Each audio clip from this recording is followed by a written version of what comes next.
18 రాష్ట్రాలలో 3 కేంద్రపాలిత ప్రాంతాల్లో రజకులు ఎస్సీ జాబితాలో ఉన్నప్పుడు తెలంగాణలో ఉన్నటువంటి రజకుల జనాభా దామాషా ప్రకారంగా రాష్ట్రంలో ఉన్నటువంటి రజకులను ఎస్సీ జాబితాలోకి చేరుస్తామని అసెంబ్లీలో తెలంగాణ అసెంబ్లీలో బిల్ పాస్ చేసి కేంద్ర ప్రభుత్వానికి నివేదికను పంపాలి. ఇదే ముఖ్యమంత్రి 2016లో ప్రతిపక్ష లీడర్ గా ఉన్నప్పుడు కేసీఆర్ గారిని క్వశ్చన్ చేస్తూ నేనే ఆ రోజు ఆయనకు లెటర్ ప్యాడ్ ఇచ్చి మీరు అసెంబ్లీలో మాట్లాడాలని అడిగితే అసెంబ్లీకి వెళ్ళి రజకులను ఎస్సీ జాబితాలో చేర్చాలని చెప్పేసి మా తరఫున మాట్లాడినప్పుడు ఆయనకు పాలాభిషేకాలు చేసినాం, ఆయనకు ధన్యవాదాలు చెప్పినాం. ఆయన ప్రతిపక్ష లీడర్ కదా, ఇప్పుడు ముఖ్యమంత్రి గెలిచిండు కదా, శాసనసభ మొత్తం మీ చేతిలో ఉంటది కదా, మీరు ఏది చెప్తే అది నడుస్తుంది కదా. రజకులను ఎందుకు ఎస్సీ జాబితాలో చేస్తలేరు?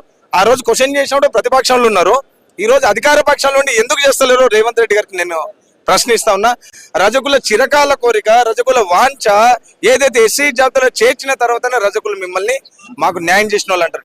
లేకపోతే రజకుల దమ్మేందో, రజకుల సత్తా ఏందో తెలంగాణ రాష్ట్ర ప్రభుత్వానికి చూపిస్తామని చెప్పేసి ప్రభుత్వానికి హెచ్చరిక జారీ చేస్తాం.